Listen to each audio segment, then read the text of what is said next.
ಅತ್ತಿಗೆ ಹೇಗಿದ್ದಾರೆ ಅಗಸ್ತ್ಯ?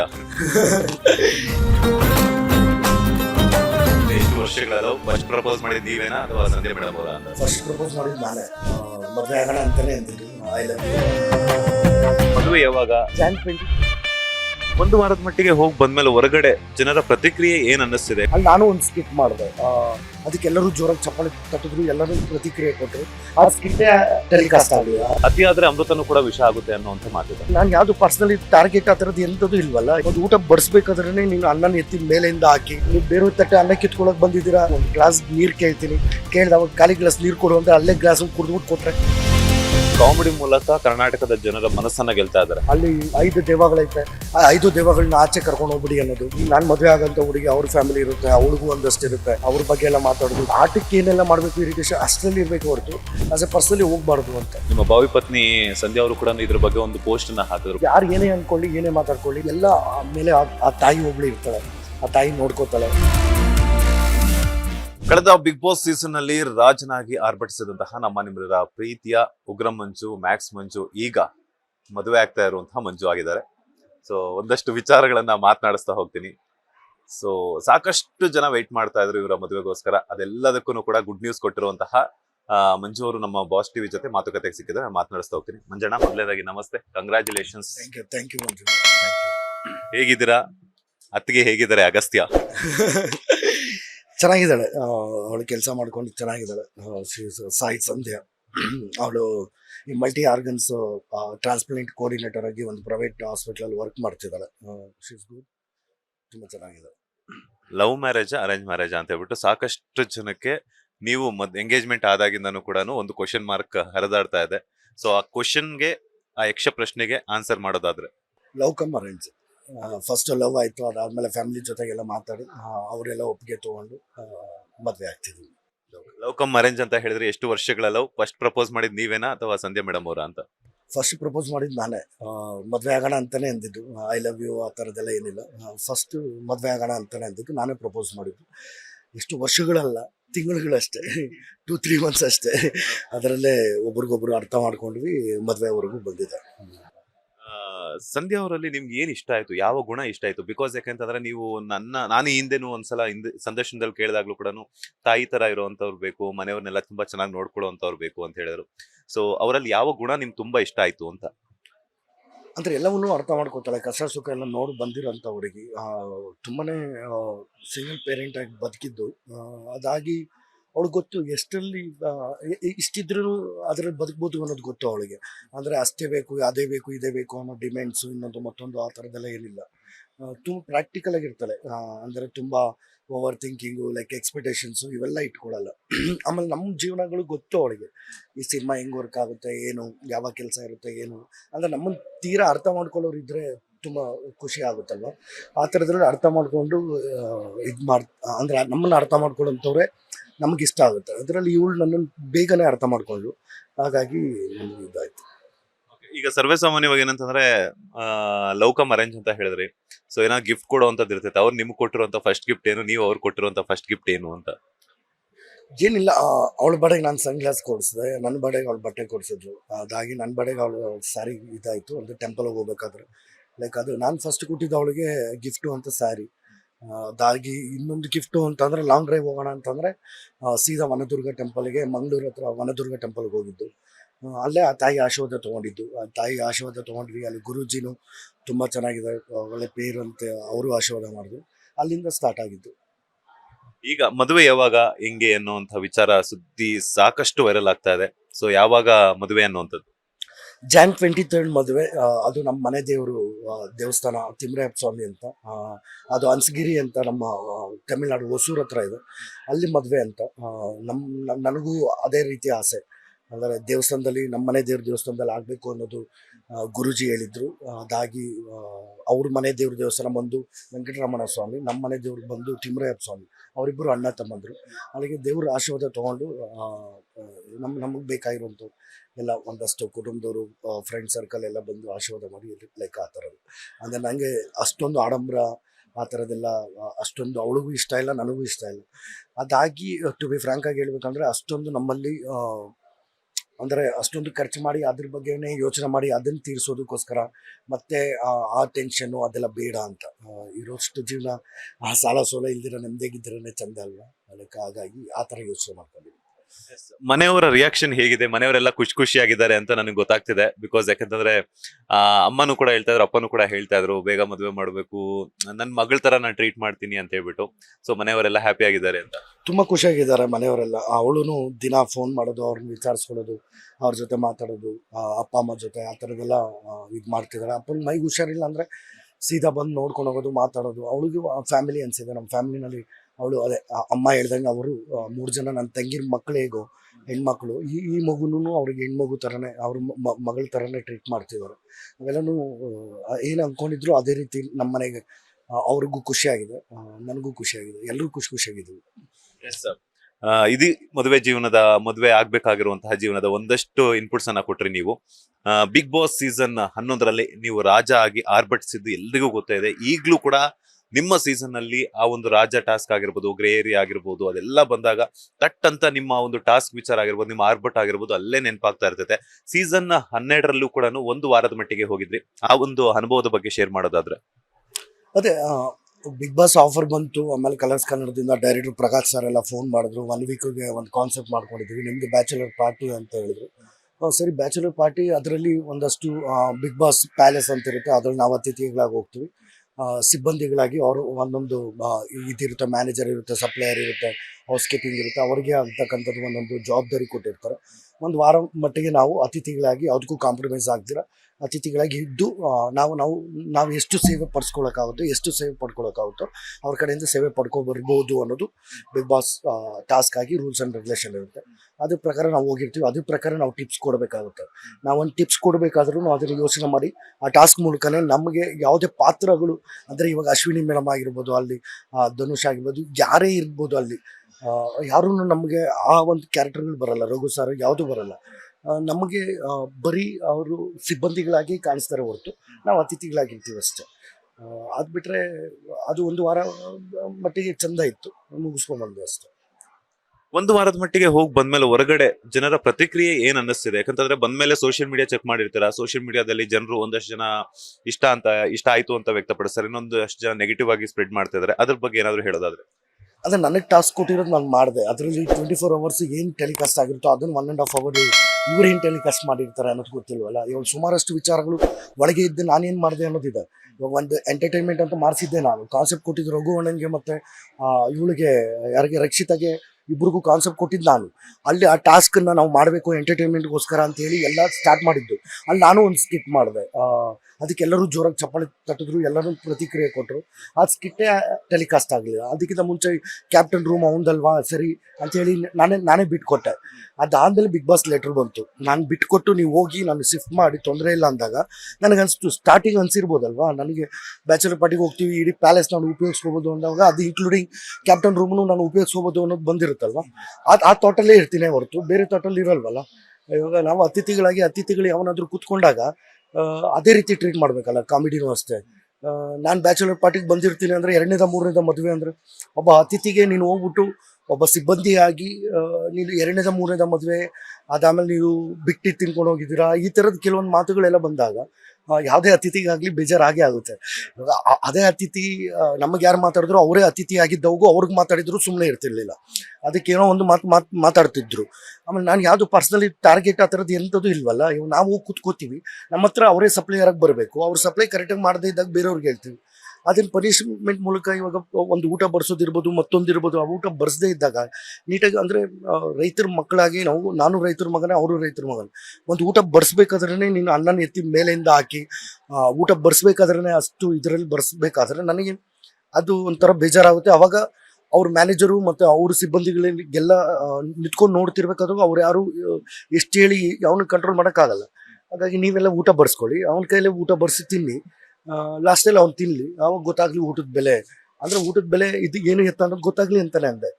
ಅದಾಗಿ ನೀವು ಬೇರೆಯವ್ರ ತಟ್ಟೆ ಅನ್ನ ಕಿತ್ಕೊಳಕ್ಕೆ ಬಂದಿದ್ದೀರಾ ಅಂತಂದರೆ ಅದು ಏನು ಚಂದ. ಬೇರೆಯವ್ರ ತಟ್ಟೆ ಅನ್ನ ಕಿತ್ಕೊಳಕ್ಕೆ ಬಂದಿರೋದು. ನಾನು ಒಬ್ಬ ಕಲಾವಿದನಾಗಿ ಅವನು ನಾವು ಅಂದರೆ ಟಾಸ್ಕ್ ಅಂತ ಮುಗ್ದಾಗ ನಾವು ಇಬ್ಬರು ಕೂತು ಮಾತಾಡಿದಾಗ ಇಬ್ಬರು ಸೆಟ್ ಬಾಯ್ ಆಗಿ ಇಂಡಸ್ಟ್ರಿಗೆ ಎಂಟ್ರಿ ಕೊಟ್ಟಿರೋದು. ನಾನು ಒಬ್ಬ ಕಸ ಗುಡಿಸ್ಕೊಂಡು ಸೆಟ್ ಬಾಯ್ ಆಗಿ ಇಂಡಸ್ಟ್ರಿಗೆ ಎಂಟ್ರಿ ಕೊಟ್ಟಿರೋದು, ಅವರು ಇಂಡಸ್ಟ್ರಿಗೆ ಬಂದಿರೋದು, ಗಿಲ್ಲಿ ಅವರು ಅಷ್ಟೇ ಸೆಟ್ ಬಾಯ್ ಆಗಿ ಬಂದಿರೋದು. ಆಮೇಲೆ ನಾನು ಸುಮಾರು ವರ್ಷ ಕಷ್ಟ ಎಲ್ಲನೂ ಮನೆ ಮಠ ಏನೂ ಇಲ್ಲದೆ ಎಲ್ಲೋ ಒಂದು ಸ್ಕೂಲ್ ಮನೆ ಹತ್ರ ಎಲ್ಲೋ ಒಂದು ಕಡೆ ಎಲ್ಲ ಮಲ್ಕೊಂಡೇ ಬಂದಿರೋದು. ಆಮೇಲೆ ಒಂದು ಫ್ರೆಂಡ್ಶಿಪ್ಪು ಅಂತಂದಮೇಲೆ ಅವನು ನನ್ನ ಮೇಲೆ ಮಲಗಿರೋದನ್ನೆಲ್ಲ ತೋರಿಸಿಲ್ಲ. ಅವರು ಸುಮಾರಷ್ಟು ಗಿಲ್ಲಿ ಆಚೆ ಕಡೆ ಬಂದೋಗಿ ಕೇಳಿ, ಅಥವಾ ಅಲ್ಲಿ ಇರೋಂತಕ್ಕಂಥವ್ರು ಸ್ಪರ್ಧಿಗಳನ್ನೇ ಕೇಳಿ. ಇವಾಗ ಅವನು ನನ್ನ ಹೊಟ್ಟೆ ಮೇಲೆ ಮಲಗಿದ್ದಾನೆ, ನನ್ನ ಮೇಲೆ ಮಲ್ಕೊಂಡಿದ್ದಾನೆ, ನಾವು ಡ್ಯಾನ್ಸ್ ಆಡಿದ್ದೀವಿ, ಆಟ ಆಡಿದ್ದೀವಿ.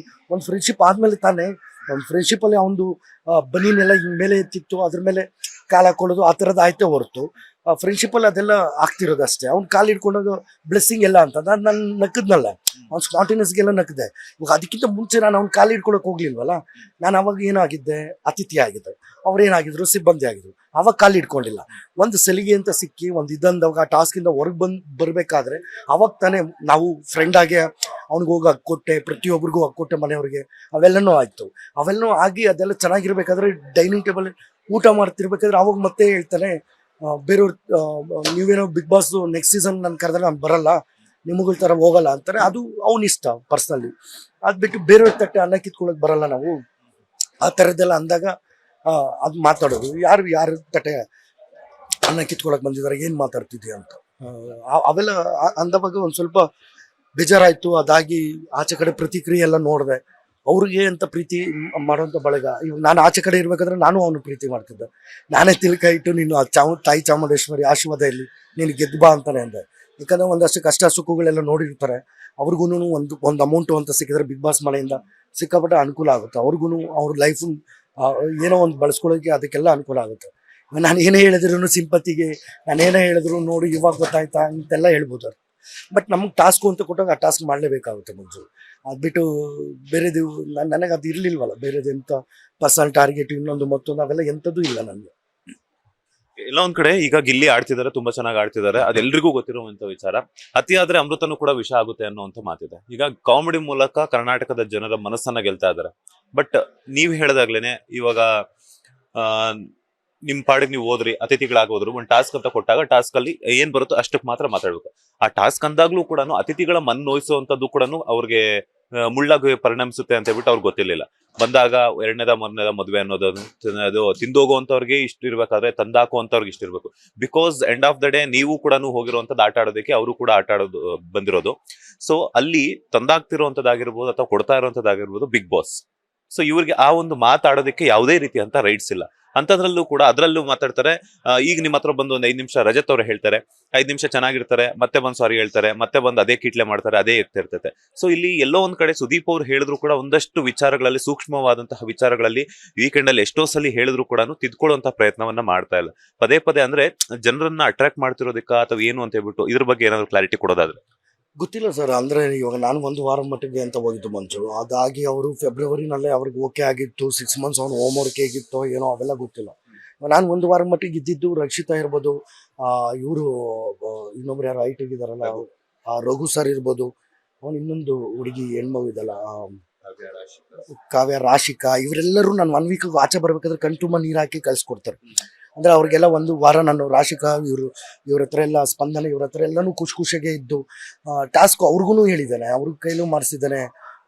ಇನ್ನು ಕೆಲವೊಂದೆಲ್ಲ ಇದ್ದಾಗ ಮಸಾಜ್ ಇರ್ಬೋದು, ಇನ್ನೊಂದು ಮತ್ತೊಂದು ಅವೆಲ್ಲ ಮಾಡಿಸ್ಕೊಂಡು ಅವೆಲ್ಲನೂ ಇರಬೇಕಾದ್ರೆ ಇವಾಗ ಕೆಲವೊಂದು ಕೆಲಸ ಹೇಳಿದಾಗ ಅವರು ಸಿಬ್ಬಂದಿಯಾಗಿ ಬಂದು ಆ ಕೆಲಸ ಮಾಡದೆ ಅದರಲ್ಲೂ ಬೇರೆ ಥರ ಅನಿಸಿದಾಗ ನಾನು ದೂರನೇ ಅವಾಯ್ಡ್ ಮಾಡ್ತಿದ್ದೆ.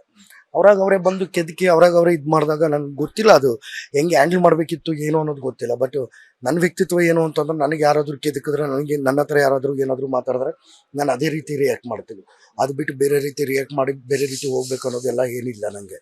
ಆಮೇಲೆ ನನಗಿಂತ ಅವನು ನನಗೆ ಹೇಳಿದ ಈ ಥರ ಮಾತುಗಳಲ್ಲೇ ನಂಗೆ ಟಾಂಗ್ ಕೊಟ್ಟ. ಅಂದರೆ ನನಗೆ ಫಸ್ಟ್ ಬರ್ತಾನೆ ನನಗೆ ಅವನು ಅಂದರೆ ವೀಕೆಂಡಲ್ಲಿ ಮಾತಾಡ್ಬೇಕಾದ್ರೆ ಹೌದು ಸರ್ ನಾನೇ ತಪ್ಪು ಮಾಡಿದೆ, ನಾನು ಅದು ಮಾತಾಡಬಾರ್ದಿತ್ತು, ಫಸ್ಟು ನಾನೇ ತಪ್ಪು ಮಾಡಿದ್ದು. ಮತ್ತೆ ಸೆಕೆಂಡು ಒಂದು ಸ್ವಲ್ಪ ಹೊತ್ತಿಗೆ ಹೌದು ಸರ್ ಮತ್ತೆ ನಾನೇ ತಪ್ಪು ಮಾಡಿದೆ, ಮತ್ತೆ ಥರ್ಡು ಹೌದು ಸರ್ ನಾನೇ ತಪ್ಪು ಮಾಡಿದೆ. ಸರಿ ನೀವು ನಡ್ಕೊಂಡಿದ್ದು ಹೇಗಿತ್ತು ಅತಿಥಿಗಳಾಗಿ ಅಂದಾಗ, ಅತಿಥಿಗಳು ಒಂದು ಕ್ಯಾರೆಕ್ಟರಲ್ಲಿ ನಾವು ಅತಿಥಿಗಳಾಗಿರ್ಬೇಕಾದ್ರೆ ನೀವು ಪದೇ ಟ್ರಿಗರ್ ಕೊಟ್ಟು ಪದೇ ಮಾತಾಡಿದಾಗ ನಾನೇನಂತ ಮಾಡಲಿ? ನಾನು ಮ್ಯಾನೇಜರ್ನ ಕರಿತೀನಿ, ಮ್ಯಾನೇಜರ್ ಹತ್ರ ಹೇಳ್ತೀನಿ ಇದು ಅತಿರೇಕ ಆಯಿತು, ಒಂದು ಗ್ಲಾಸ್ ನೀರು ಕೇಳ್ತೀನಿ, ಕೇಳಿದಾಗ ಖಾಲಿ ಗ್ಲಾಸ್ ನೀರು ಕೊಡು ಅಂದರೆ ಅಲ್ಲೇ ಗ್ಲಾಸನ್ನು ಕುಡಿದ್ಬಿಟ್ಟು ಕೊಟ್ಟರೆ ಅಂದರೆ ಎಲ್ರಿಗೂ ಅದು ಹೆಂಗೆ? ಅತಿಥಿಗಳಂದ್ರೆ ಹಂಗೆಲ್ಲ. ನಿಮ್ಮ ಮನೆಗೆ ಯಾರಾದರೂ ಅತಿಥಿಗಳು ಬಂದಾಗ ಗ್ಲಾಸ್ ಕೇಳಿದರೆ ಗ್ಲಾಸ್ ಇರಬೇಕಾದ್ರೆ ಖಾಲಿ ಗ್ಲಾಸ್ ಕುಡಿದ್ಬಿಟ್ಟು ಕೊಡ್ತೀರಾ, ಅಥವಾ ಮೇಲೆ ಎತ್ಕೊಂಡು ತಟ್ಟೆಗೆ ಅನ್ನ ಹಾಕ್ತೀರಾ? ಅಂದರೆ ಅಷ್ಟು ರೂಢಾಗಿ ನಡ್ಕೊಳ್ಳೋದು ಹೌದು, ಟಾಸ್ಕ್ ಹೌದು, ಎಂಟರ್ಟೈನ್ಮೆಂಟ್ ಹೌದು. ಒಂದು ಮನುಷ್ಯತ್ವ, ಒಂದು ಮಾನವೀಯತೆ ಇರುತ್ತಲ್ವ, ಅದನ್ನು ನಡ್ಕೊಳ್ಳೇಬೇಕಲ್ವಾ. ಅದನ್ನು ನಡ್ಕೊಂಡಿರ ಇದ್ದಾಗ ಆಮೇಲೆ ಸುಜನ್ ಲೋಕೇಶ್ ಬರ್ತಾರೆ ಅವ್ರದ್ದೇನೋ ಮೂವಿ ಪ್ರಮೋಷನ್ಗೆ. ಅಲ್ಲಿ ಈ ದೇವಗಳು ಐದು ದೇವಗಳೈತೆ, ಆ 5 ದೇವಗಳನ್ನ ಆಚೆ ಕರ್ಕೊಂಡು ಹೋಗ್ಬಿಡಿ ಅನ್ನೋದು ಸುಮಾರಷ್ಟು ಆ ಥರದ್ದೆಲ್ಲ ಅಂದವಾಗ ಬೇಜಾರಾಗುತ್ತೆ ಮಂಜು. ಅಂದರೆ ನೀನು ಆಟಕ್ಕೆ ಏನೆಲ್ಲ ಮಾಡಬೇಕು, ಇರಿಟೇಷನ್ ಅಷ್ಟರಲ್ಲಿ ಇರಬೇಕು ಹೊರತು ಆಸ್ ಎ ಪರ್ಸನಲಿ ಹೋಗ್ಬಾರ್ದು ಅಂತ. ಆಚೆ ಕಡೆ ಬಂದು ಆ ಪ್ರತಿಕ್ರಿಯೆ ನೋಡಿದವಾಗೂ ನಮಗೂ ಆಟ ಆಗುತ್ತಲ್ವ. ಈಗ ನಾನು ಮದುವೆ ಆಗಂತ ಹುಡುಗಿ, ಅವ್ರ ಫ್ಯಾಮಿಲಿ ಇರುತ್ತೆ, ಅವಳಿಗೂ ಒಂದಷ್ಟು ಇರುತ್ತೆ, ಅವ್ರ ಬಗ್ಗೆ ಎಲ್ಲ ಮಾತಾಡೋದು, ಕೆಟ್ಟದಾಗ ಮಾತಾಡೋದು, ಇನ್ನೊಂದು ಮತ್ತೊಂದು. ಅಂದರೆ ಬೇಜಾರಾಗುತ್ತೆ ಯಾವುದೋ ಒಂದು ಕೆಲವೊಂದು ವಿಚಾರಗಳಿಗೆ ಕೆಲವೊಂದು ರೀತಿಯಲ್ಲಿ. ಇವಾಗ ಏನಾಯಿತು, ಇವಾಗ ಲಾಸ್ಟ್ ಸೀಸನ್ಗೆ ಹೋದೆ, ಲಾಸ್ಟ್ ಸೀಸನ್ ಒಂದಷ್ಟು ಏನೇನೋ ಮಾತುಗಳು ಬಂತು. ಇವಾಗ ನಾವು ಚೆನ್ನಾಗಿದ್ದೀವಲ್ಲ, 2 ಫ್ಯಾಮಿಲಿ ದೇವಸ್ಥಾನಗಳಿಗೆ ಹೋಗ್ತೀವಿ ಬರ್ತೀವಿ ಇದಂತೀವಲ್ಲ. ಇದೂ ಅಷ್ಟೇ. ನಾನು ಹೇಳಿದ್ರೆ ನಿಮ್ಗೆ ಗೊತ್ತಾ, ಅವ್ರದ್ದು ಕರ್ಮ ಅವರು ಅನುಭವಿಸ್ತಾರೆ. ಅದಾದ್ಮೇಲೆ ಧರ್ಮ ಅನ್ನೋದು ಕಾಪಾಡೋಕ್ಕಿದ್ದೇ ಇರುತ್ತೆ. ಆ ಧರ್ಮ ಅನ್ನೋದು ಲೇಟ್ ಆಗ್ಬೋದು ಅಷ್ಟೇ, ಇವತ್ತೆಲ್ಲ ನಾಳೆ ಆ ಧರ್ಮ ಉಳಿದೇ ಉಳಿಯುತ್ತೆ ಅನ್ನೋದು ನನ್ನ ಅಭಿಪ್ರಾಯ. ಅದರಲ್ಲಿ ಯಾರು ಏನೇ ಅಂದ್ಕೊಳ್ಳಿ, ಏನೇ ಮಾತಾಡ್ಕೊಳ್ಳಿ, ನಾನು ಯಾರಿಗೂ ರಿಪ್ಲೈ ಮಾಡೋಕ್ಕೆ ಹೋಗಿಲ್ಲ, ಯಾರಿಗೂ ಬೇರೆದೇನು ಸೋಷಿಯಲ್ ಮೀಡಿಯಾದಲ್ಲಿ ಎಂಥದ್ದು ಇದು ಮಾಡೋಕ್ಕೆ ಹೋಗಿಲ್ಲ. ಎಲ್ಲ ಆಮೇಲೆ ಆ ತಾಯಿ ಒಬ್ಳು ಇರ್ತಾಳೆ, ಆ ತಾಯಿ ನೋಡ್ಕೋತಾಳೆ ಅನ್ನೋದೇ ಅಷ್ಟೇ. ನಂದು ಟಾಸ್ಕ್ ಆಗಿ ಹೋಗಿದ್ದೆ, ಆ ಟಾಸ್ಕ್ ಆಲೋಚನೆಯಲ್ಲಿ ಟಾಸ್ಕ್ ರೀತಿಯಲ್ಲಿ ಇದು ಮಾಡಿದೆ. ಅದೇ ನನಗೆ ಆಚೆ ಸಿಕ್ಕಿ ಆಚೆ ಕಡೆ ಹಂಗೆಲ್ಲ ಮಾತಾಡ್ತೀವಿ, ಅದು ಬೇರೆಯೇ ಇರುತ್ತೆ. ಇವಾಗ ನಿಮಗೆ ಸುಮಾರಷ್ಟು ನಮ್ಮ ಮನೆಗೆಲ್ಲ ಬಂದಿದ್ದೀವಿ, ಇಂಟರ್ವ್ಯೂ ಮಾಡಿದ್ದೀರಾ, ಅಷ್ಟೆಲ್ಲನೂ ಇದು ಮಾಡಿದವು ನಿಮಗೆ ಗೊತ್ತು. ಸುಮಾರು ವರ್ಷದಿಂದ ಇಂಡಸ್ಟ್ರಿನಲ್ಲಿ ಇದ್ದೀನಿ, ಆಲ್ಮೋಸ್ಟ್ 20 ವರ್ಷದಿಂದ ಇದ್ದೀನಿ, 230 ಸಿನಿಮಾ ಮಾಡಿದ್ದೀನಿ. ಇವತ್ತಿಗೂ ಅಂಥದ್ದು ಕಾಂಟ್ರವರ್ಸಿ ಇಲ್ಲ, ಎಂತ ಇಲ್ಲ. ಬಿಗ್ ಬಾಸ್ ಮನೆಗೆ ಹೋಗಿದ್ದಕ್ಕೆ ಬಿಗ್ ಬಾಸ್ ಮನೆಯಿಂದನೇ ಒಂದಷ್ಟು ಸೋಷಿಯಲ್ ಮೀಡಿಯಾದಲ್ಲಿ ಆ ಥರ ಆಗಿರೋದು ಅಲ್ವಾ. ತೀರಾ ಹತ್ರ ಆಗಕ್ಕೆ ಹೋದಾಗ ನಾವು ಏನೇ ಮಾಡಿದ್ರು ಅದು ರಾಂಗ್ ಅನಿಸ್ತಾ ಇರುತ್ತೆ. ಅದೇ ನಾನು ಎಕ್ಸಾಂಪಲ್ ಹೇಳೋದಾದ್ರೆ, ಯಾವುದೋ ಒಂದು ಒನ್ ವೇನಲ್ಲಿ ಯಾವುದೋ ಸೈಕಲೋ ಲಾರಿನೋ ಸೈಕಲೋ ಅಥವಾ ಬೈಕೋ ಬರ್ತಿರುತ್ತೆ, ಸೀದಾ ಹೋಗ್ತಿರೋದು ರೈಟ್ ವೇನಲ್ಲಿ ಒಂದು ಲಾರಿನೋ ಬಸ್ಸೋ ಹೋಗ್ತಿರುತ್ತೆ. ಆಪೋಸಿಟ್ ಯಾವುದೋ ಒಂದು ಸೈಕಲು ಮತ್ತೆ ಯಾವುದಾದ್ರೂ ಬಂದು ಗುದ್ದಿದ್ರೆ ಅವಾಗ ದೊಡ್ಡದು ಯಾವ್ದು ಕಾಣಿಸುತ್ತೋ ಅದನ್ನೇ ರಾಂಗ್ ಅಂತ ಹೇಳ್ತಾರೆ. ನಮ್ದು ಇದರಲ್ಲಿ ಹಂಗೆ ಅನ್ಸೋದು. ಆಮೇಲೆ ಅಯ್ಯೋ ಪಾಪ ಸಿಂಪತಿ ಅನ್ನೋದು ಇದೆಯಲ್ವಾ, ಅದು ತುಂಬಾನೇ ಇದೈತೆ. ನಾವು ಹಂಗೆ ಅಲ್ವಾ, ಇಂಡಸ್ಟ್ರಿಗೆ ಬರೋಕ್ಕಿಂತ ಮುಂಚೆ ಇಂಡಸ್ಟ್ರಿನ ಕೇಳಿ ನೋಡಿದ್ರೆ ನಾನು ಸೆಟ್ ಬಾಯಾಗಿ 100 ರೂಪಾಯಿ 50 ರೂಪಾಯಿಗೆ ಬೆಳೀತಾ ಬಂದು ಅವತ್ತಿಂದಾನೇ ಸ್ಟಾರ್ಟ್ ಮಾಡಿದ ಕೆಲಸ. ಅವನ ಜೊತೆ ಕುತ್ಕೊಂಡು ಮಾತಾಡ್ತಿರ್ಬೇಕಾದ್ರೂ ನಮ್ಮಿಬ್ಬರದ್ದು ಜೀವನ ಸ್ಟಾರ್ಟ್ ಮಾಡಿದ್ದೆ ಹಂಗೆ ಅಂತ ಸುಮಾರಷ್ಟು ಮಾತಾಡಿದೀವಿ. ಅವೆಲ್ಲನೂ ನಾನು ನೋಡೇ ಇಲ್ಲ. ಸೀಸನ್ 11 ನಾನು ಎಪಿಸೋಡ್ಸ್ ನೋಡಿಲ್ಲ, ಸೀಸನ್ 12 ಎಲ್ಲಿ ನೋಡಲಿ, ಇದನ್ನೂ ನೋಡಲಿಲ್ಲ. ಆಮೇಲೆ ಈಗ ಸುಮಾರು ಜನ ನನ್ಗೆ ಹೇಳಿರೋದು ಆ ಥರದ್ದು ಸೋಷಿಯಲ್ ಮೀಡಿಯಾದಲ್ಲಿ ಆಗಿರೋದು ಸುಮಾರು ಟೆಲಿಕಾಸ್ಟೇ ಆಗಲಿಲ್ವಲ್ಲ. ನಾವು ಕೂತು ಮಾತಾಡಿದ್ದೀವಿ, ಗೇಮ್ಸ್ ಆಡಿದ್ದೀವಿ, ತಮಾಷೆ ಮಾಡಿದ್ದೀವಿ, ನನ್ನ ಮೇಲೆ ಅವನು ಮಲಗಿದ್ದಾನೆ, ಇದು ಮಾಡಿದ್ದೀವಿ, ಮಾತಾಡ್ಕೊಂಡಿದ್ದೀವಿ, ಅವೆಲ್ಲನೂ ಆಗಿದೆಯಲ್ಲ. ಅವೆಲ್ಲ ಟೆಲಿಕಾಸ್ಟ್ ಆಗ್ದಿರ ಯಾವುದೋ ಕೆಲವೊಂದು ಆದವಾಗ ಅದನ್ನು ಮಾತ್ರ ಕಟ್ ಮಾಡಿ ಎಡಿಟ್ ಮಾಡಿದಾಗ ಗೊತ್ತಿಲ್ಲ. ಒಳ್ಳೇದಾಗಲಿ, ಎಲ್ಲರಿಗೂ ಒಳ್ಳೇದಾಗಲಿ ಅಷ್ಟೇ. ನಾನು ಯಾರಿಗೋ ಬೇರೆಯವ್ರ ದ್ರೋಹ ಬಗ್ದು ಇನ್ನೊಂದು ಮತ್ತೊಂದಿಲ್ಲ, ಎಲ್ಲರಿಗೂ ಒಳ್ಳೇದಾಗಲಿ. ನನ್ನ ತಂದೆ ತಾಯಿಗೂ ಅರ್ಥ ಆಗುತ್ತೆ ಸಿನಿಮಾ ಅನ್ನೋದು ಏನು ಎತ್ತ ಅನ್ನೋದೆಲ್ಲ ಅರ್ಥ ಆಗುತ್ತೆ. ಅದಾಗಿ 3 ಜನ ತಂಗಿರಿಗೂ ಗೊತ್ತು ಇದು ಅವ್ರಿಗೆ ಹೇಳೇ ಕಳಿಸ್ತಾರೆ, ಇದು ನೆಗೆಟಿವ್ ಆಗ್ಬೋದು, ಪಾಸಿಟಿವ್ ಆಗ್ಬೋದು, ಹೇಗಾದರೂ ಬದಲಾಗ್ಬೋದು, ನೋಡ್ಕೊಳ್ಳಿ, ಅದನ್ನು ಫೇಸ್ ಮಾಡಿ ಅಂತಲೇ ಹೇಳಿ ಕಳಿಸಿರೋದು. ಅದನ್ನು ಫೇಸ್ ಮಾಡ್ತೀನಿ ಅಷ್ಟೇ. ನಿಮ್ಮ ಭಾವಿ ಪತ್ನಿ ಸಂಧ್ಯಾ ಅವರು ಕೂಡ ಇದ್ರ ಬಗ್ಗೆ ಒಂದು ಪೋಸ್ಟ್ ಅನ್ನ ಹಾಕಿದ್ರು. ಬಿಕಾಸ್ ಯಾಕಂತಂದ್ರೆ ಅವರ ಮಾತುಗಳಿಂದ ಎಷ್ಟು ಹರ್ಟ್ ಆಗಿದ್ದಾರೆ ಅನ್ನುವಂಥದ್ದು ಅವ್ರಿಗೆ ಗೊತ್ತಾಗುತ್ತೆ. ಬಿಕಾಸ್ ಯಾಕಂತಂದ್ರೆ ಏನಾಗಿತ್ತು ಅಂದ್ರೆ, ಅವಳು ಹಾಕಿದ್ದಲ್ಲ, ಯಾರೋ ಟ್ಯಾಗ್ ಮಾಡಿದ್ದೇನೆ, ಅದನ್ನು ರೀಟ್ಯಾಗ್ ಮಾಡ್ಬಿಟ್ಟು ಅದಾಗಿ ಟ್ಯಾಗ್ ಮಾಡಿದ್ದು ಅವಳು. ಅದಾದ್ಮೇಲೆ ಅಲ್ಲಿ ಕೆಲವೊಂದು ಕೆಟ್ಟ ಕಮೆಂಟ್ಸ್ ಬಂದಾಗ ಅದನ್ನು ಡಿಲೀಟ್ ಮಾಡಿದ್ಲಿ ಇಮಿಡಿಯೇಟ್ ಆಗಿ. ಅದಾಗಿ ನನ್ನ ತಮ್ಮನ ಕೈಯಲ್ಲಿ ಕೊಟ್ಟೋಗಿದ್ದೆ, ನಮ್ಮ ಕಸಿನ್ ಕೈಯಲ್ಲಿ, ಅವನು ಅಷ್ಟು ಟ್ಯಾಗ್ ಮಾಡಿದ್ದು, ಅವನು ಮೆಸೇಜ್ಗಳು ಆಫ್ ಮಾಡಿದ್ದು. ನಾನು ಆಚೆ ಕಡೆ ಬಂದಾದ್ಮೇಲೆ ಫೋನ್ ತೊಗೊಂಡಿದ್ದು ಕೂಡ ಯಾಕೆ ಮೆಸೇಜ್ ಆಫ್ ಮಾಡಿದ್ರೆ, ಆನ್ ಮಾಡಿ, ತೊಂದರೆ ಇಲ್ಲ, ಮಾಡಲಿ, ತೊಂದರೆ ಇಲ್ಲ. ಅಂದರೆ ಅಷ್ಟು ಕ್ರೇಜು ಬಿಗ್ ಬಾಸ್ಗೆ ನಾನು ನೋಡಿರೋ ಮಟ್ಟಿಗೆ, ನಾನು ಕೇಳಿರೋ ಮಟ್ಟಿಗೆ ಇದ್ದಕ್ಕಿದ್ದಂಗೆ 1 ವೀಕಲ್ಲಿ ನನ್ನ ಮೇಲೆ ಅಷ್ಟೊಂದು ರಜತ್ತು ನನ್ನ ಮೇಲೆ ಈ ಥರದ್ದೆಲ್ಲ ಬಂತು ಅನ್ನೋದು ನನಗೆ ಆಶ್ಚರ್ಯ. ಸುಮಾರು ಜನ ಕರ್ನಾಟಕದ ಜನತೆಗೆ ಆಶ್ಚರ್ಯ. ಅದು ಹೆಂಗೆ ಉಟ್ಕೋತು, ಅದು ಏನೇನಾಯಿತು, ಅದರಲ್ಲಿ ಹಿಂದ್ಗಡೆ ಕಾಣದ ಕೈಗಳು ಯಾವುದೇ ಇದೆಯೋ ಇನ್ನೊಂದು ಮತ್ತೊಂದು ಗೊತ್ತಿಲ್ಲ. ಅಥವಾ ಅವರು ಫ್ಯಾನ್ಸು, ಅವ್ರಿಗೆ ಬೇಕಾಗಿರೋದು ಇವರೇ ಮಾಡ್ತಿದ್ದಾರೋ ಗೊತ್ತಿಲ್ಲ ಅವೆಲ್ಲ. ಬಟ್ ಸುಮಾರು ಜನ ಚೆನ್ನಾಗಿ ಆಡೋರು ಅಲ್ಲೂ ಇದ್ದಾರೆ, ಎಲ್ಲ ಅವ್ರಿಗೂ ಅವಕಾಶಗಳು ಅವಾಗ ಬಳಸ್ಕೊತಿದ್ದಾರೆ. ಈಗ ಸುಮಾರು ಜನ ಅಲ್ಲಿ ಮನೆಯಿಂದ ಆಚೆ ಬಂದಿರೋರು ಅವ್ರ ಅನುಭವಗಳು ಹೇಳ್ತಾನೆ ಇದ್ದಾರಲ್ವಾ. ಅವ್ರ ಅನುಭವಗಳು, ಅವರು 24 ಗಂಟೆ ಅಲ್ಲಿದ್ದು ಸುಮಾರು ವಾರಗಳಿದ್ದು 50-60 ದಿನ ಇದ್ದು ಬಂದು ಹೇಳ್ಕೊಳ್ಳೋರು ಅನುಭವಗಳು. ಇಲ್ಲ ಆಚೆ ಕಡೆ 1.5 ಅವರ್ ಕುತ್ಕೊಂಡು ನೋಡಿರೋರು ಅವರು ಸುಳ್ಳು ಅಂತ ಹೇಳ್ತಾರೆ. ಇಲ್ಲ, ಅವ್ರು 50-60 ದಿನ ನೋಡಿರೋದು ಸುಳ್ಳು, ಇವರೇ ರೈಟು, ಅದೇ ರೈಟು ಅಂತ ಹೇಳ್ತಿದ್ದಾರೆ. ರಘು ಸರ್ನು ಲಾಸ್ಟ್ ಟೈಮ್ ಹಂಗೆ ಮಾತಾಡ್ತಾರಲ್ಲ, ರಘು ಸರ್ ಅಷ್ಟು ಸ್ನೇಹಿತರಾಗಿ ಅವರು ಹಂಗೆ ಮಾತಾಡಿದ್ರು. ಅಲ್ಲಿರೋರು ಪ್ರತಿಯೊಬ್ಬರು ಹಂಗೆ ಮಾಡ್ತಿದ್ದಾರೆ. ಇವಾಗ ಅದೆಲ್ಲ ಕಳಪೆ, ಉತ್ತಮ, ಇನ್ನೊಂದು ಆಟದಲ್ಲಿ ಅವೆಲ್ಲ ಕಾಮನ್ನು. ಕೆಲವೊಂದು ವಿಚಾರಗಳು ಪ್ರತಿಯೊಂದು ಇವನು ಕಾಮಿಡಿಯಿಂದನೇ ಎಲ್ರಿಗೂ ಹರ್ಟ್ ಆಗ್ತಿದೆ, ಅವ್ನ ಕಾಮಿಡಿಯಿಂದನೇ ಎಲ್ರಿಗೂ ಇದಂತ ಪರ್ಸ್ನಲ್ ಆಗಿ ಅವ್ನು ಹೋಗ್ತಿದ್ದಾನೆ. ಅವ್ನು ಅರ್ಟ್ ಆಗ್ದಿರ ಕಾಮಿಡಿ ಮಾಡಕ್ಕೆ ಬರಲ್ಲ, ಯಾರಾದರೂ ಮಾತಾಡಿದಾಗ ಮಾತ್ರ ಮಾತಾಡ್ತಾನೆ ಇದಂತಾನೆ. ಅವ್ನು ಆಚೆ ಕಡೆ ಇರಬೇಕಾದ್ರೆ ಅವ್ನು ಮಾಡಿರ್ತಕ್ಕಂಥ ಯೂಟ್ಯೂಬ್ದು ವಿಡಿಯೋಸ್ ಎಲ್ಲ ಸುಮಾರಷ್ಟು ನೋಡಿದ್ದೀನಿ ನಾನು. ಸುಮಾರಷ್ಟು ನಾನು ಅವ್ನಿಗೆ ಫ್ಯಾನ್ ಆಗೇ ಹೋಗಿದ್ದು. ಒಳಗಡೆ ಹೋಗ್ಬೇಕಾದ್ರೂ ಅವ್ನು ಖುಷಿಯಾಗೆ ಇದು ಮಾಡ್ಕೊತಾನೆ ಹೋಗಿದ್ದೆ. ಅವ್ನು ಎಲ್ಲಿ ಫಸ್ಟ್ ನನ್ನ ಟ್ರಿಗರ್ ಮಾಡ್ದೆ, ಎಲ್ಲಿ ಮಾತಾಡೋಕ್ಕೆ ಸ್ಟಾರ್ಟ್ ಮಾಡ್ದೆ, ಅಲ್ಲಿ ಒಂದು ಇದಾಯಿತು ಅಂದರೆ ಇನ್ನು ಮುಂದಿನ ದಿನಗಳಲ್ಲಿ ನನಗೆ ಮೇ ಬಿ ಗೊತ್ತಿಲ್ಲ, ಸುಮಾರು ವಾರಗಳಿದ್ದಿದ್ರೆ ಮೇ ಬಿ ನನ್ನ ಜೊತೆಗೂ ನಾ ಇಬ್ಬರು ಚೆನ್ನಾಗೇ ಇರ್ತಿದ್ವಿ, ಮಾತಾಡ್ಕೊಂಡು ಇರ್ತಿದ್ವೋ ಏನೋ ಗೊತ್ತಿಲ್ಲ. ಈಗ ರಜತ್ತು ಅವ್ನು ಚೆನ್ನಾಗೇ ಮಾತಾಡ್ಕೊಂಡಿದ್ದಾರೆ, ಆ ಥರ ಇರ್ತಿದ್ವೋ ಏನೋ ಗೊತ್ತಿಲ್ಲ. ಆಚೆ ಬಂದರೆ ನಾವು ಸರಿ ಇರ್ತೀವಿ ಸರ್, ಮಾತಾಡ್ತೀವಿ ಸರ್. ಇವತ್ತು ರಜತ್ತು ನಾವು ಕಿತ್ತಾಡ್ತಿದ್ವಿ, ತ್ರಿವಿಕ್ರಮು ನಾವು ಕಿತ್ತಾಡ್ತಿದ್ವಿ. ಆಚೆ ಬಂದ್ವಿ, ಬಿಗ್ ಬಾಸ್ ಮುಗೀತು, ಆ ಪರಿಸ್ಥಿತಿ, ಆ ಸಿಚುವೇಶನ್. ಆಚೆ ಬಂದಾದ್ಮೇಲೆ ಮಾತಾಡ್ತಿದ್ದೀವಲ್ಲ ಸರ್, ಖುಷಿಯಾಗೇ ಇದ್ದೀವಲ್ಲ. ಯಾರೋ ಅವನ ಫಂಕ್ಷನ್ಗೆ ಕರೆದ್ರೆ ನಾನು ಹೋಗ್ತಿದ್ದೀನಿ, ನನ್ನ ಫಂಕ್ಷನ್ಗೆ ಯಾವುದಕ್ಕಾದ್ರೂ ಕರೆದ್ರೆ ಅವರು ಬರ್ತಿದ್ದಾನೆ, ಮಾತಾಡ್ಕೊಂಡು ಖುಷಿಯಾಗೇ ಇದ್ದೀವಿ. ಅದೇ ರೀತಿ ಇವಾಗ ಗಿಲ್ಲಿ ಆಚೆ ಕಡೆ ಬಂದರೂ ನಾವು ಮಾತಾಡ್ಕೊಂಡಿರ್ತೀವಿ. ಅವೆಲ್ಲ ಏನಿಲ್ಲ ಸರ್. ಬಟ್ ಅದೇ ಹೇಳೋದು, ದುಡುಕ್ಬೇಡಿ. ನನ್ನ ಬಗ್ಗೆ ಏನಾದರೂ ನಿಂದನೆ ಮಾಡಿ, ನನ್ನ ಎತ್ತು ತಂದೆ ತಾಯಿನೂ ಇರ್ತಾರೆ, ಆ ತಾಯಿಗೂ ಕಣ್ಣೀರು ಹಾಕ್ಬಾರ್ದು. ಅದಾಗಿ ನನ್ನನ್ನು ನಂಬ್ಕೊಂಡು ಯಾವುದೋ ಒಂದು ಹುಡುಗಿ ಬಂದಿರ್ತಾಳೆ, ಈಗ ಇತ್ತೀಚೆಗೆ ಮದುವೆದು ಆ ಥರದ್ದೆಲ್ಲ ಇದಿರುತ್ತೆ, ಅವಳ ಬಗ್ಗೆ ಯಾಕೆ ಕೆಟ್ಟದಾಗ ಮಾತಾಡ್ತೀರಾ? ಅದ್ರ ಬಗ್ಗೆ ಎಲ್ಲ ಮಾತಾಡಿದಾಗ ಅವೆಲ್ಲ ಬೇಡ ಅಂತ. ಅದಕ್ಕೆ ಹೇಳೋದು, ಅದು ಆಟದ ಥರನೇ ನೋಡಿದ್ರೆ ಚಂದ ಅಂತ. ಅದನ್ನ ಯಾಕೆ ಪರ್ಸ್ನಲಾಗಿ ತೊಗೋತೀರಾ? ಪರ್ಸ್ನಲಾಗಿ ಯಾಕೆ ನೀವು ಬಿಂಬಿಸ್ಕೋತೀರಾ? ಪರ್ಸ್ನಲಾಗಿ ಯಾಕೆ ಅದನ್ನೆಲ್ಲ ಇದು ಮಾಡ್ತೀರಾ ಅನ್ನೋದು ಅದು ಬೇಡ ಅಂತ. ಆಟನೇ ಅಲ್ವಾ, ಅದು ರಿಯಾಲಿಟಿ ಶೋ ಅಲ್ವಾ. ಗಿಲ್ಲಿನೇ ಹೇಳ್ದಂಗೆ ಇದು ರಿಯಾಲಿಟಿ ಶೋ. ಅದು ರಿಯಾಲಿಟಿನಾಗ ನಾವು ಹೆಂಗೆ ಬದುಕಬೇಕು ಹಂಗೆ ಬದುಕಬೇಕು. ಅವನ ವ್ಯಕ್ತಿತ್ವ, ಅವನೇನು ಕಾಮಿಡಿಯಾಗಿ ಬದುಕ್ತಿದ್ದಾನೆ, ನನಗೇನು ಅತಿಥಿಯಾಗಿ ನನಗೇನು ಆಯ್ಕೆ ಕೊಟ್ಟಿದ್ರು, ನಾನು ಅತಿಥಿಯಾಗಿದ್ದೀನಿ. ನನಗೆ ಟಾಸ್ಕ್ ಕೊಟ್ಟರು, ಕ್ಯಾಪ್ಟನ್ಸಿ ಟಾಸ್ಕ್ ನಾನು ಆಡಿದೆ. ಅದಾದ್ಮೇಲೆ ನಾನು ಬಿಟ್ಟೆ. ನಾನು ಯಾವುದೂ ಅವನು ನಿಂದನೆ ಮಾಡೋಕೆ ಹೋಗ್ಲಿಲ್ಲ. ನೀನು ಯಾಕೆ ಆಡ್ತಿಲ್ಲ, ನಾನು ಯಾರನ್ನಾದ್ರೂ ಆಡಿ ಕಪ್ ಗೆಲ್ಸ್ಕೊಡಕ್ಕೆ ಹೋಗಿಲ್ಲ. ನನಗೇನು ಕೊಟ್ಟಿದ್ರು ಒಂದು ವಾರ ಅದನ್ನು ಮಾಡಕ್ಕೆ ಹೋಗಿದ್ದೆ ಅಷ್ಟೇ. ಅದು ಬಿಟ್ಟರೆ ಓಕೆ, ಈಗ ಇನ್ನೊಂದು ನಿಮ್ಗೆ ಮೆಚ್ಚುಗೆ ಪಡ್ಕೊಂಡಿರೋದು ಏನಂತಂದ್ರೆ, ಅಶ್ವಿನಿ ಗೌಡ ಅವರು ಒಂದು ಶಬ್ದ ಮಾಡಿದ್ರು, ನಾನ್ ಕ್ಯಾಪ್ಟನ್ ಆಗೋ ತನಕನೂ ಕೂಡ ಕ್ಯಾಪ್ಟನ್ ರೂಮ್ ಒಳಗಡೆ ಹೋಗೋದಿಲ್ಲ ಅಂತ ಹೇಳ್ಬಿಟ್ಟು.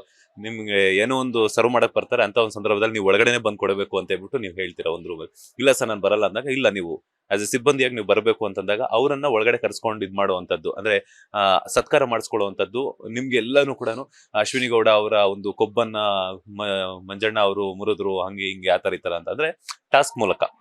ಸೊ ಒಂದಷ್ಟು ಅಪ್ರಿಶಿಯೇಷನ್ಸ್ ಬಂತು, ಬಿಕಾಸ್ ಅವ್ರು ಆರ್ಭಟ ಮಾಡ್ತಿದ್ದಕ್ಕೂ ಅವ್ರು ನನ್ನ ಶಪಥ ಮಾಡಿದ್ರು ಹಂಗೆ ಹಿಂಗೆ ಅಂತ ಹೇಳ್ಬಿಟ್ಟು. ಸೊ ಅದರೊಟ್ಟಿಗೆ ಇನ್ನೊಂದೇನಂತಂದ್ರೆ, ಕ್ಯಾಪ್ಟನ್ ರೂಮ್ ಅನ್ನ, ಇವಾಗ ಕ್ಯಾಪ್ಟನ್ ಅಂತ ಹೇಳಿದ್ರೆ ಒಂದು ರೂಲ್ಸ್ ಅಂತ ಇರುತ್ತೆ. ಕ್ಯಾಪ್ಟನ್ ಅಂದ್ಮೇಲೆ ಕ್ಯಾಪ್ಟನ್ ರೂಮ್ ನ ಕ್ಯಾಪ್ಟನ್ ಮಾತ್ರ ಯೂಸ್ ಮಾಡ್ಕೋಬೇಕಾಗುತ್ತೆ. ನಿನ್ನೆನೂ ಕೂಡ ಹೇಳಿದ್ರು, ಕಿಚ್ಚ ಸುದೀಪ್ ಅವ್ರ weekend with Kichcha Sudeep program ಅಲ್ಲಿ ಕ್ಯಾಪ್ಟನ್ ರೂಮ್ ಒಳಗಡೆ ಹೋಗ್ಬಿಟ್ಟು ಅಲ್ಲಿ ಕುತ್ಕೊಳ್ಳೋದಾಗಿರ್ಬೋದು, ಅದ್ರ ಮೇಲೆ ಮಲಿಕೊಳ್ಳುವಂತದ್ದಾಗಿರ್ಬೋದು, ಆ ತರ ಮಾಡ್ಬಿಟ್ಟು. ಸೊ ಈ ತರ ಎಲ್ಲಾನು ಪದೇ ಪದೇ ರೂಲ್ಸ್ ಅನ್ನ ಬ್ರೇಕ್ ಮಾಡುವಂತದ್ದು, ಪದೇ ಪದೇ ಇದ್ ಮಾಡುವಂತದ್ದು, ಅದ್ರ ಬಗ್ಗೆ ಏನ್ ಹೇಳ್ತೀರಾ? First of all captain room ನಾನು ಉಪಯೋಗಿಸಿದ್ದು, ನಾನು ಹೋಗಿದ್ದೆ ಅತಿಥಿಯಾಗಿ. ಬಿಗ್ ಬಾಸ್ ಮನೆನ ನೀವು ಸಂಪೂರ್ಣವಾಗಿ ಉಪಯೋಗಿಸ್ಕೋಬೋದು ಅಂತಿದೆ. ನಾನು ಕ್ಯಾಪ್ಟನ್ ರೂಮ್ಗೆ ಹೋಗಿದ್ ಕೂಡಲೇ ನನ್ನ ಲಗೇಜ್ ಎಲ್ಲ ತಂದಿಡಿ ಅಂದರೆ ಬಿಗ್ ಬಾಸ್ ಆವಾಗಲೇ ಅನೌನ್ಸ್ ಮಾಡಬೇಕಿತ್ತು. ಇಲ್ಲ ಅವ್ನು ಹೇಳ್ಬೋದಿತ್ತು, ಅಭಿ ಇದು ಸರ್ ಇದು ನೀವು ಸಿಬ್ಬಂದಿಗಳಿಗೆ ಅಂತ ಒಂದು ಜಾಗ ಇದೆ ಪ್ರತ್ಯೇಕವಾಗಿ, ಅಲ್ಲಿ ಉಪಯೋಗಿಸ್ಕೊಳ್ಳಿ, ಕ್ಯಾಪ್ಟನ್ ರೂಮ್ ಬೇಡ ಅಂತ ಹೇಳ್ಬೋದಿತ್ತು ಅವ್ನು ಕ್ಯಾಪ್ಟನ್ ಆಗಿ. ನಾನು ಹೋಗಿದ್ ಕೂಡ ಅಭಿ ಒಪ್ಕೋತಾನೆ ಎಲ್ಲ ಇದಂತಾರೆ. ಅದಾದ್ಮೇಲೆ ಏನೋ ಮಾತುಕತೆ ಬಂತಂತೆ, ಇಲ್ಲ ನೀವು ಹೆಂಗೆ ಬಿಟ್ಕೊಡ್ತೀರಾ ಹಂಗೆ ಹಿಂಗೆ ಅಂತ. ಅದಾದ್ಮೇಲೆ ನನಗನ್ನಿಸ್ತು ಅಭಿ ಕ್ಯಾಪ್ಟನ್ ಆಗಿದ್ದಾನೆ, ಆ ರೂಮನ್ನು ಉಪಯೋಗಿಸ್ಕೊಳ್ಳಿ ಅಂತ. ನಾನೇ ಹೇಳ್ತೀನಿ ಅಭಿಗೆ. ಅದು ಟೆಲಿಕಾಸ್ಟ್ ಆಗಲಿಲ್ಲ. ನಾನೇ ಹೇಳ್ತೀನಿ, ಬ್ರದರ್ ನೀವು ಹೋಗಿ ಕ್ಯಾಪ್ಟನ್ ರೂಮ್ ಹೋಗಿ ಉಪಯೋಗಿಸ್ಕೊಳ್ಳಿ ಅಂತ ಹೇಳ್ತೀನಿ. ಆಮೇಲೆ ಬಿಗ್ ಬಾಸಿಂದ ಲೆಟರ್ ಬರುತ್ತೆ, ಒಂದು ಹಾಫ್ ಅನ್ ಅವರ್ 1 ಅವರ್ ಆದಮೇಲೆ ಮಂಜು ಅವರೇ ಅಭಿ ಅವರಿಗೆ ಕ್ಯಾಪ್ಟನ್ ರೂಮ್ ಬಿಟ್ಕೊಡಿ ಅಂತ ಬರುತ್ತೆ. ಅದಕ್ಕಿಂತ ಮುಂಚೆನೇ ನಾನು ಬಿಟ್ಕೊಟ್ಬಿಟ್ಟಿದ್ದೆ. ರೈಟ್. ನಿನ್ನೆ ಆಗಿದ್ದೇನು ಅಂತಂದರೆ, ಇವಾಗ ಗಿಲ್ಲಿ ಹೋಗ್ಬಿಟ್ಟು ಕ್ಯಾಪ್ಟನ್ ರೂಮಲ್ಲಿ ಕೂತ್ಕೊಂಡು ಅದನ್ನೆಲ್ಲ ಬಳಸ್ಕೊಂಡಿದ್ದಕ್ಕೋಸ್ಕರ ಇವರಿಬ್ಬರು ಕ್ಯಾಪ್ಟನ್ ಆಗಿರ್ತಾರೆ, ಅಭಿ ಮತ್ತು ಸ್ಪಂದನ. ಫಸ್ಟ್ ಆಗಿದ್ದು ಮ್ಯಾನೇಜರ್ ಆಗಿ ಅಭಿನಯ ಆಗಿರ್ತಾನೆ. ಇವರಿಬ್ಬರು ಕ್ಯಾಪ್ಟನ್ ಆಗಿದ್ದಾಗ ಅವ್ನು ಬಳಸ್ಕೊಂಡಿದ್ದಕ್ಕೋಸ್ಕರ, ಗಿಲ್ಲಿ ಬಳಸ್ಕೊಂಡಿದ್ದಕ್ಕೋಸ್ಕರ ಕ್ಯಾಪ್ಟನ್ ರೂಮ್ಗೆ ಒಂದು ವಾರ ಬೀಗ ಹಾಕುವಂಥದ್ದು. ಅದು ಕೆಲವೊಂದು ರೂಲ್ಸ್ ಆ್ಯಂಡ್ ರೆಗ್ಯುಲೇಷನ್ ಇದು ಮಾಡೋಂಗಿಲ್ಲ, ಹೌದು. ಬಟ್ ನನಗೆ ಯಾವುದೂ ರೂಲ್ಸ್ ಆ್ಯಂಡ್ ರೆಗ್ಯುಲೇಷನ್ ಇಲ್ಲ. ನಾನು ಹೋಗಿದ್ದು ಅತಿಥಿಯಾಗಿ, ನಾನು ಬ್ಯಾಚುಲರ್ ಪಾರ್ಟಿಗೆ. ಇಡೀ ಪ್ಯಾಲೇಸಲ್ಲಿ ನನಗೆ ಯಾವುದೂ ರೂಲ್ಸ್ ಆ್ಯಂಡ್ ರೆಗ್ಯುಲೇಷನ್ ಇಲ್ಲ, ಬಿಕಾಸ್ ನನ್ನ ಥಾಟ್ ಹಂಗೆ ಹೋಗಿದ್ದು. ಯಾಕೆಂದರೆ ನಾನು ಕೆಲವೊಬ್ಬರನ್ನ ಕೇಳ್ಕೊಂಡು ಹೋಗ್ತೀನಿ, ಹೇಗಿರಬೇಕು ಹೇಗೆ ಎತ್ತ ಅಂತ. ಅವ್ರು ಹೇಳಿದ್ರೆ ಅದು ಬೇಡ ಅಂದಿದ್ರೆ ಬೇಡ. ಹಂಗೆ ಹೋದವಾಗ ನಂಗೆ ಹಂಗಾಗಿದ್ದು. ಅದು ಬಿಟ್ರೆ ಇನ್ನೇನು ಕೇಳಿದ್ರಿ ಈಗ? ಅಂದ್ರೆ ಈಗ ಕ್ಯಾಪ್ಟನ್ ಅಶ್ವಿನಿ ಅವರು ಏನು ಅಂತಂದ್ರೆ, ನಾನು ಅತಿಥಿ ಆಗಿದ್ದಾಗ ನೀ ಯಾಕೆ ಬರಲ್ಲ?